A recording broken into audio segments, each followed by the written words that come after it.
नमस्कार दोस्तों, हनुमंत क्लासेस में आप सभी का स्वागत है।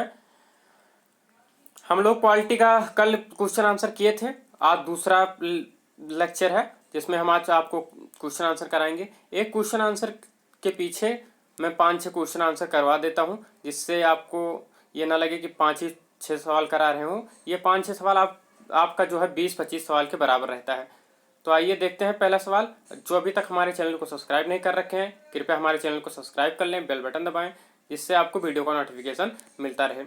आइए देखते हैं पहला सवाल क्या कह रहा है। निम्नलिखित में से किस अधिनियम के अंतर्गत भारतीय विधान परिषद को बजट पर बहस करने की शक्ति प्राप्त हुई?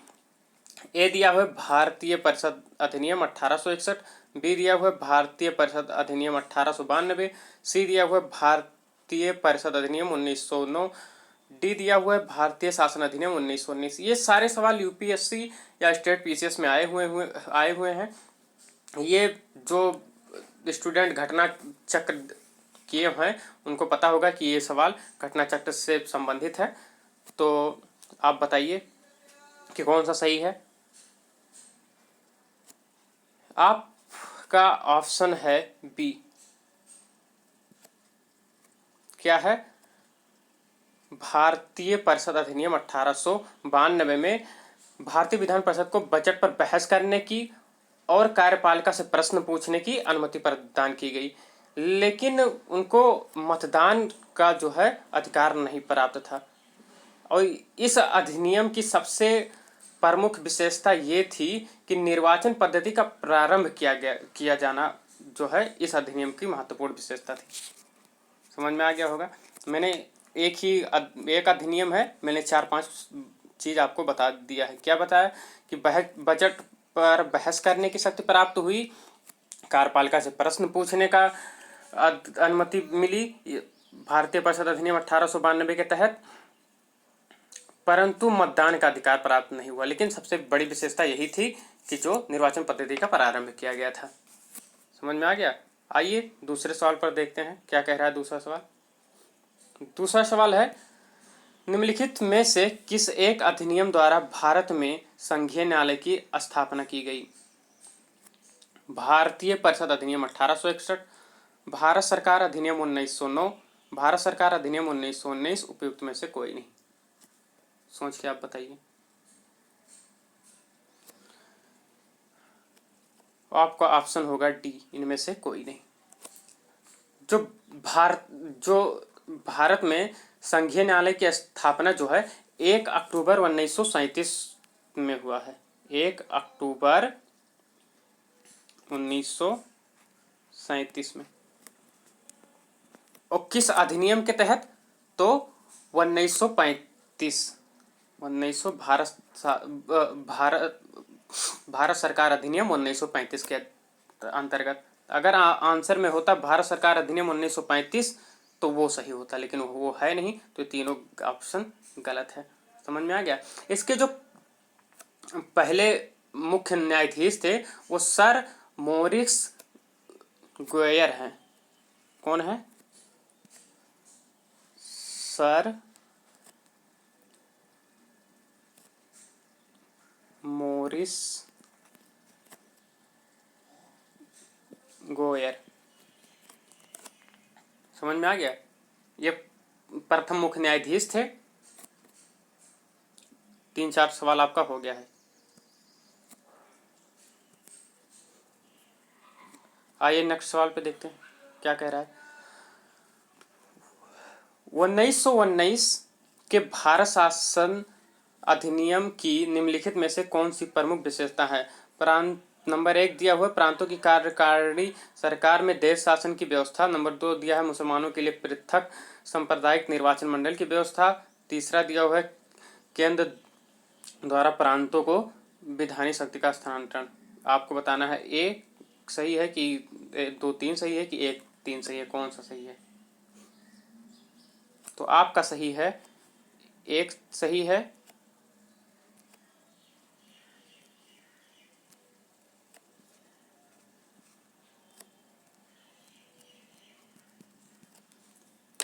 आपका सही है नंबर सी 1 और 3। देखते हैं कैसे।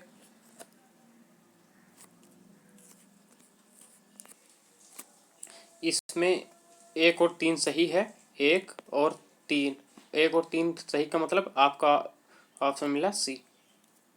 समझ में आ गया होगा। सी मिला। अब इसके बारे में थोड़ा हम आपको बता देते हैं।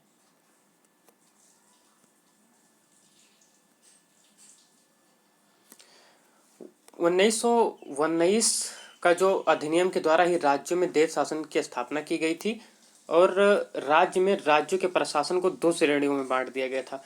एक आरक्षित होती थी श्रेणी, एक आरक्षित श्रेणी होती थी और एक हस्तांतरित श्रेणी होती थी। एक आरक्षित श्रेणी,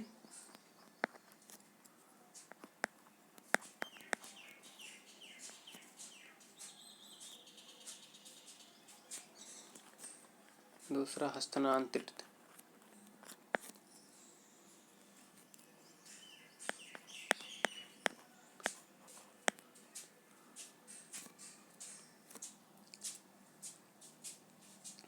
और भी है मुसलमानों के लिए पृथक सांप्रदायिक निर्वाचन मंडल की व्यवस्था।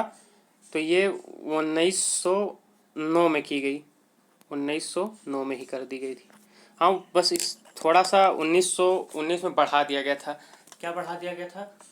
वो कर दिया गया था कि अब इसमें 1919 के अधिनियम में कर दिया गया था कि अब सिखों और यूरोपियों, भारतीय ईसाइयों और आंग्ल इंडियनों के लिए भी विस्तारित कर दिया गया था। पहले मुसलमानों के लिए पृथक सांप्रदायिक निर्वाचन की व्यवस्था 1909 में किया गया था, लेकिन 1919 में और सभी लोगों को बढ़ा दिया गया, सिखों, यूरोपियों और भारतीय ईसाइयों और एंग्लो इंडियन को। आइए दूसरा सवाल देखते हैं।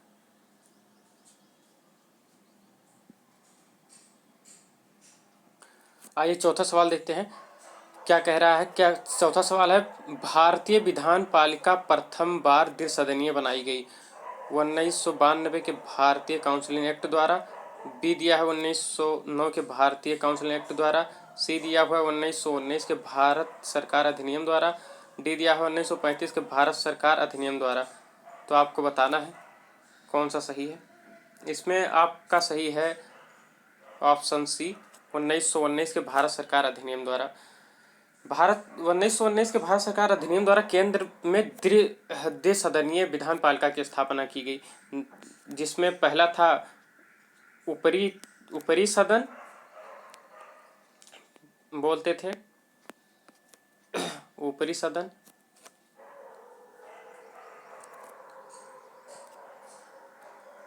फर्स्ट था ऊपरी सदन,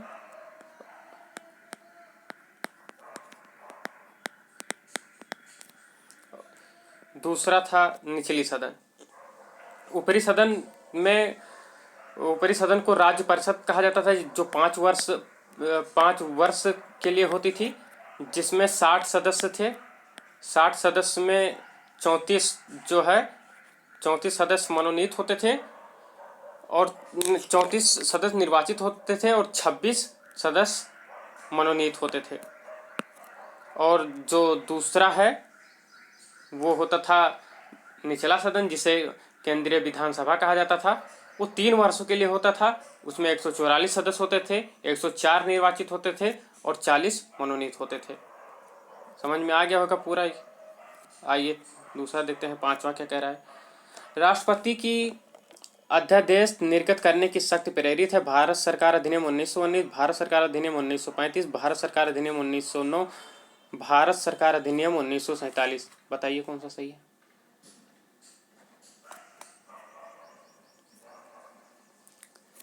इसमें आपका सही है ऑप्शन बी, भारत सरकार अधिनियम 1935। ये भारत सरकार अधिनियम 1935 बहुत ही इम्पोर्टेंट है, इसके बारे में आपको जानना चाहिए, मैं बताऊंगा भी। पहले इसको आप देखिए क्या कह रहा है।